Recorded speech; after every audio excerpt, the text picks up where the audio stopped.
जब आप कहोगे तब शुरू कर। ये ठीक है ना? हाँ जी, पोजीशनिंग ठीक है? जी स्टार्ट। मीडिया के सभी साथियों को सादर नमस्कार। आज की इस वार्ता में बहुत ही आदर के योग्य भारतीय जनता पार्टी के लंबे समय तक माननीय प्रदेश अध्यक्ष रहे और ऊना के माननीय विधायक श्री सतपाल सत्ती जी, भारतीय जनता पार्टी के उपस्थित अन्य नेतागण,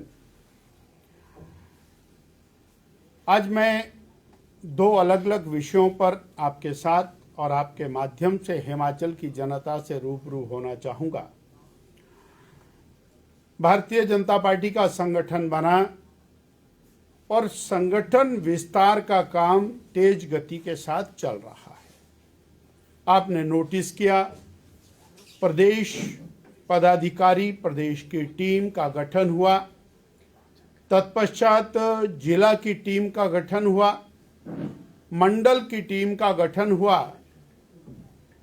जिलों की बैठकें, मंडलों की बैठकें, ये सारा कार्यक्रम करने के बाद अब मोर्चों की तरफ भारतीय जनता पार्टी तेज गति से आगे बढ़ी है।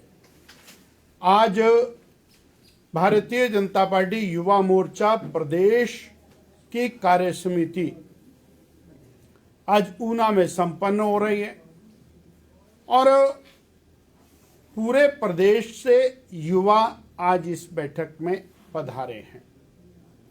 इसी प्रकार अगले कल यानी 18 तारीख को भारतीय जनता पार्टी अनुसूचित मोर्चा के पदाधिकारियों की बैठक शिमला में है।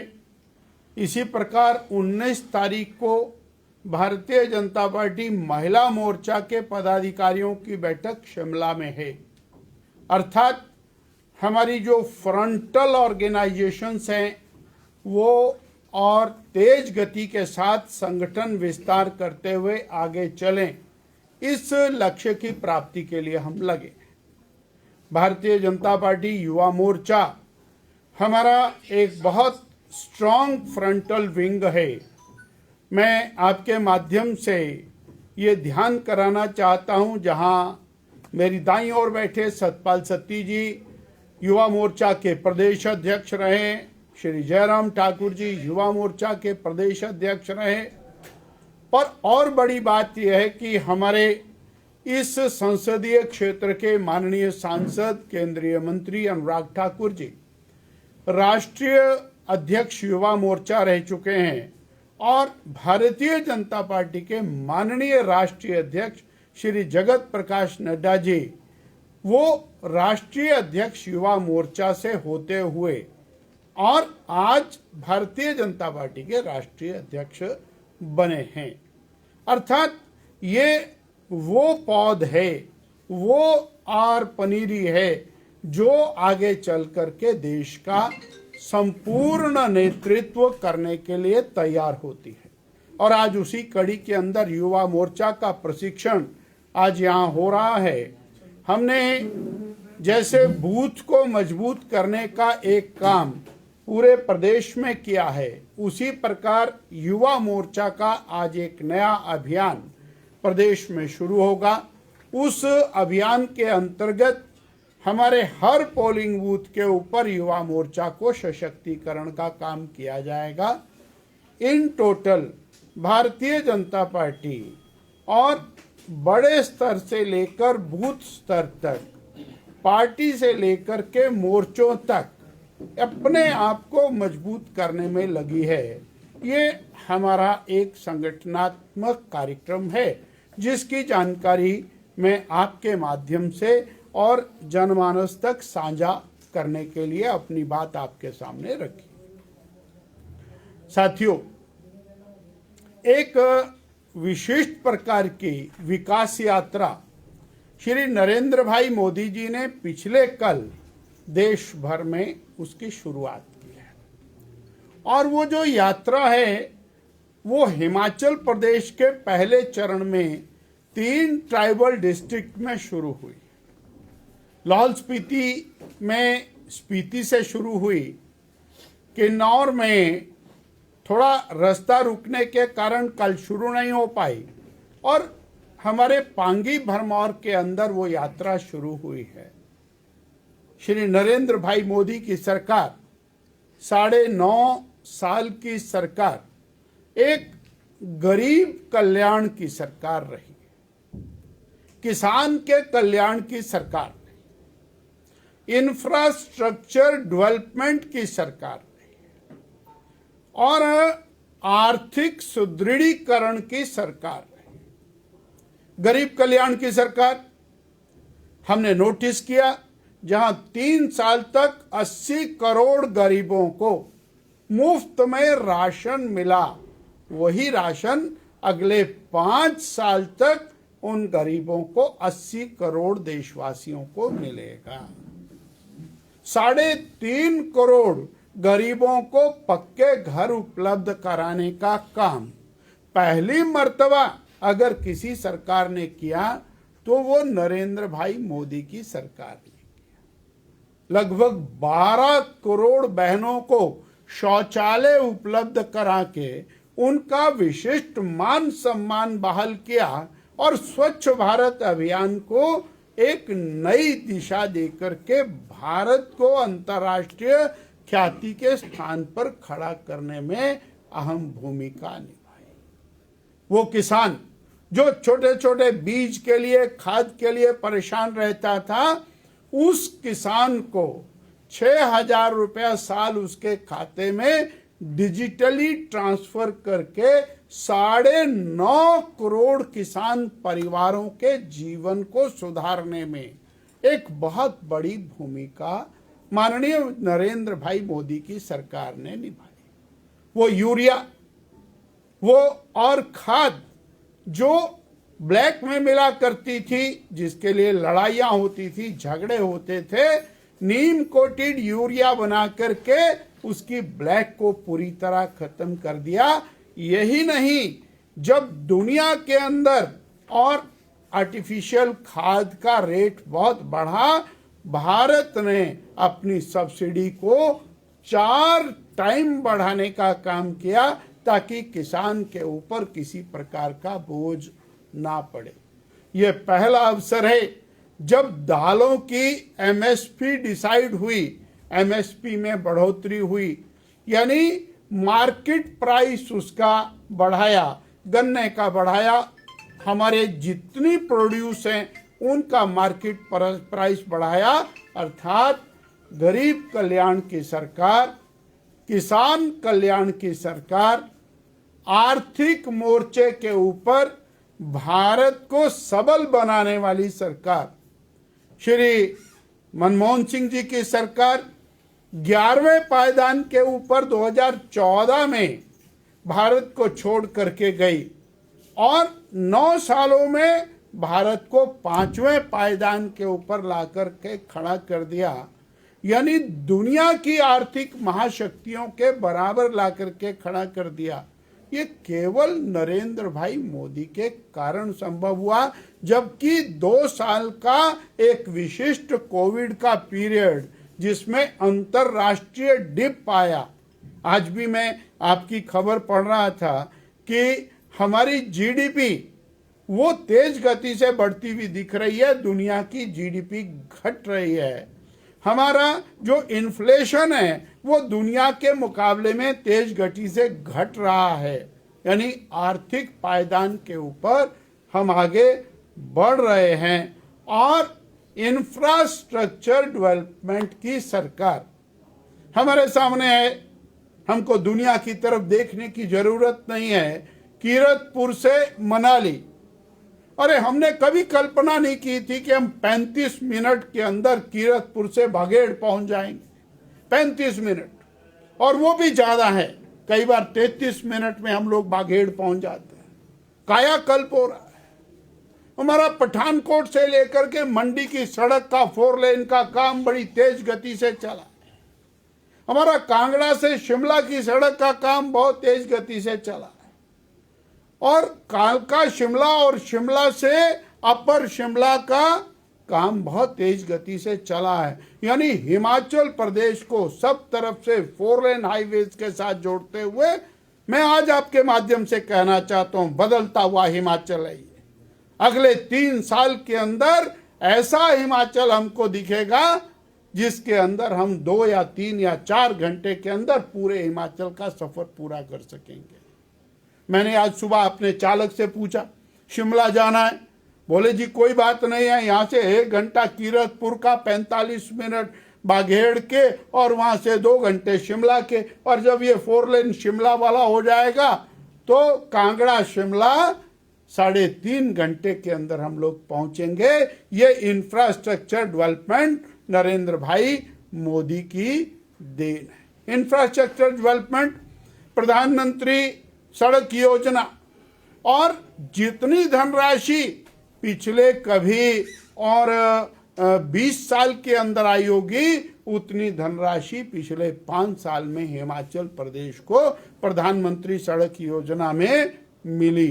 अर्थात इंफ्रास्ट्रक्चर डेवलपमेंट के अंदर हम तेज गति से आगे बढ़े। 2 दिन पहले मैंने अभी वर्तमान सरकार का एक एडवर्टाइजमेंट आपकी मीडिया में देखा और उसके अंदर 2700 करोड़ रुपए की प्रधानमंत्री सड़क योजना, और कुल टोटल एडवर्टाइजमेंट 4000 करोड़ का है, जिसमें 3500 करोड़ इंफ्रास्ट्रक्चर का केंद्र की सरकार के द्वारा दिया गया है। और ऐसा ही स्थिति पूरे देश की है। हाईवेज के अंदर हम ऊना में बैठे हैं तो हमारे यहाँ जिस प्रकार गाड़ियों का आवागमन तेज गति के साथ हुआ है, ये जो सरकार है इसने जहां गरीब कल्याण की बात की है वही भारत के संपूर्ण विकास की बात की है। और नरेंद्र भाई मोदी ये और एक ऐसी और शख्सियत के रूप में विकसित आज देश में खड़े हैं जिनका कोई अल्टरनेटिव हमको दिखाई नहीं देता है। सो जो यात्रा शुरू हुई हिमाचल में उसका मैंने एक ब्रीफ आपके सामने रखने का प्रयास किया है। कुछ शब्दों में प्रदेश की कांग्रेस सरकार को आज 1 साल पूरा होने वाला है और 1-2 लाइनें मुझे जरूर याद आती हैं। बहुत शोर सुनते थे पहलू में जिनका, जो चीरा तो कतरा खून ना निकला। बहुत बहुत भाषण दिए, हमारी सरकार बन रही है, कांग्रेस की सरकार बन जाएगी, पहली कैबिनेट के अंदर 22.5 लाख बहनों को 1500 रुपए महीना मिलेगा, हमारी सरकार बन जाएगी, कांग्रेस की सरकार बन जाएगी, 1 लाख सरकारी नौकरियां पहली कैबिनेट में मिलेगी। अरे नौकरियों की बात करते समझ में आता, पहली कैबिनेट में मिलेंगी। वो पहली कैबिनेट 1 साल में तो आई नहीं। मैं अभी थोड़ी सी चर्चा देख रहा था कि शायद कुछ नौकरियां निकलने वाली हैं। अरे बड़ा बोलते थे आउटसोर्स बंद कर देंगे, हम रेगुलर नौकरियां देंगे, बढ़िया भर्ती करेंगे। अब क्या कर रहे हैं, फॉरेस्ट डिपार्टमेंट में कोई सेवक सुवक लग रहे हैं। पूछा भाई क्या हो रहा है, बोले सेवक है, पता नहीं क्या है, पॉलिसी क्या है पता नहीं है, कोई पॉलिसी नहीं है। और वो भी लगेंगे नहीं लगेंगे, 10,000 से ज्यादा कर्मचारियों को हटाने का तगमा इस सरकार के ऊपर है। और सरकार बड़ी और अच्छे तरीके से चल रही है। 1 साल में 3 मंत्रियों के पद खाली है, सीपीएस भरे गए, माननीय न्यायालयों के द्वारा लगातार टिप्पणी होने के बावजूद सीपीएस चल रहे हैं, मंत्री खाली है, ओएसडी बन रहे हैं, वो भी कैबिनेट रैंक के बन रहे हैं, कैबिनेट के पद खाली है। ये कुछ ऐसा मामला है कि शायद सरकार को भी समझ नहीं आ रहा कि हमें क्या करना है। और हमारे यहाँ कुछ लोग टैग बढ़ा है, उनके पास ओहदा बढ़ा है, परंतु कहीं ना कहीं डिमोरलाइजेशन तो दिखाई देती है कि सरकार चल कहाँ से रही है। ये सारे प्रश्न हैं अल्टीमेटली हिमाचल प्रदेश की जनता 1 साल में 5 साल पीछे चली गई। जिस तेज गति के साथ हमारी भारतीय जनता पार्टी की पूर्व सरकार, जयराम ठाकुर की सरकार विकास कार्य कर रही थी, वो सब स्टैंड स्टिल हो गया। और आज सवाल केवल लॉ एंड ऑर्डर के ऊपर उठ रहे हैं। हत्याएं हैं, खून है, बलात्कार है, ये लगातार बढ़ते हुए हमको दिखाई देते हैं। तो ये जो सरकार है, ये 1 साल के अंदर टोटल फेलियर साबित हुई है। इतना मुझे आज के दिन आपके माध्यम से साझा कर। सर, आज युवा मोर्चा का प्रदेश कार्य समिति यहाँ पर की जा रही है, क्या इसका उद्देश्य है, क्या क्या कुछ इसमें युवा मोर्चा कार्यकर्ताओं के लिए यहाँ पर जो मैंने बोल दिया, मैंने सारा सर, जो 1 वर्ष का सरकार है, क्या कोई ऐसी चार्जशीट तैयार करेंगे या जैसे न्यायालय ने सुप्रीम कोर्ट में इनका जो पिटीशन थी वो वहां पर नामंजूर हुई है, तो क्या 1 वर्ष में कोई आप चार्जशीट तैयार करेंगे या आरोप पत्र तैयार करेंगे जो वायदे पूरे नहीं किए, या पार्टी का एजेंडा क्या होगा? जन जन के मन में एक ही सवाल है। आप सत्ता में आए, कांग्रेस पार्टी सत्ता में आई तो झूठे गारंटियां देकर के आई। 1 लाख हर साल, 5 लाख 5 साल में बेरोजगारों को नौकरी देंगे, रोजगार देंगे। अब वो अपने आप को ठगा सा महसूस कर रहे हैं। ये है चार्ज। 22.5 लाख बहनों को 1500 रुपया महीना मिलना था, 4000 रुपया प्रति बहन को, 4000 करोड़ रुपया बहनों का सरकार के ऊपर कर्ज जमा हो गया और ये 20,000 करोड़ हो जाएगा 5 साल में। ये सवाल ही आप कहते थे हम बेहतरीन प्रशासन चलाएंगे। ये बेहतरीन प्रशासन है कि हमारे जो मुखिया हैं उनके ऊपर एफआईआर दर्ज हो रहे हैं? ये प्रशासन है। आपने कहा था कि हम किसान कल्याण की बात करेंगे, 100 रुपए लीटर दूध खरीदेंगे।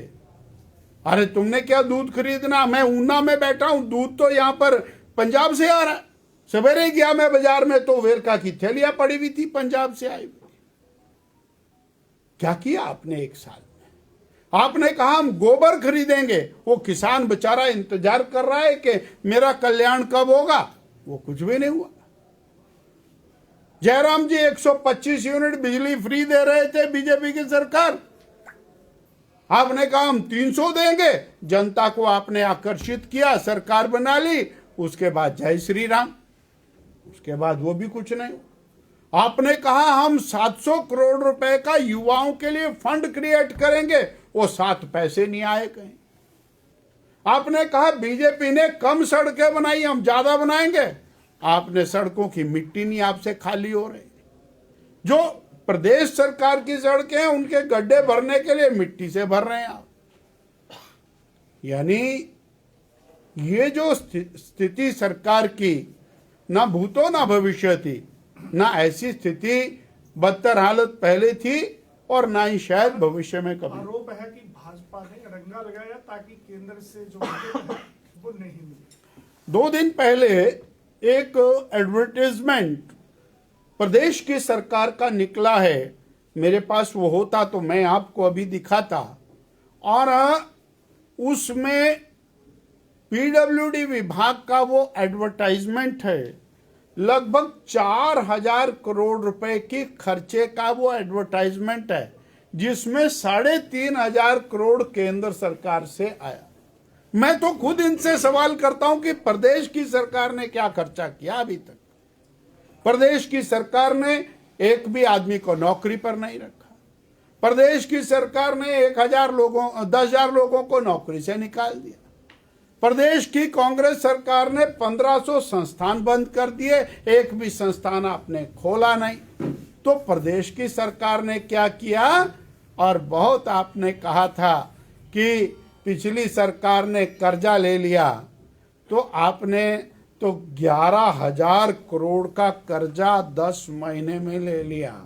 60 महीने में 60,000 करोड़ का कर्जा चढ़ेगा और अगर जे 1,500 रुपये महीने की गारंटी पूरी करेंगे तो 20,000 करोड़ और लोन लेना पड़ेगा और अगर 5 लाख लोगों को रोजगार देंगे तो 25,000 करोड़ और लोन लेना पड़ेगा और अगर 300 यूनिट बिजली देंगे तो 5,000 करोड़ और लोन लेना पड़ेगा। अगर 100 रुपये लीटर दूध देंगे, उसकी सब्सिडी देंगे तो 5,000 करोड़ और लोन लेना पड़ेगा।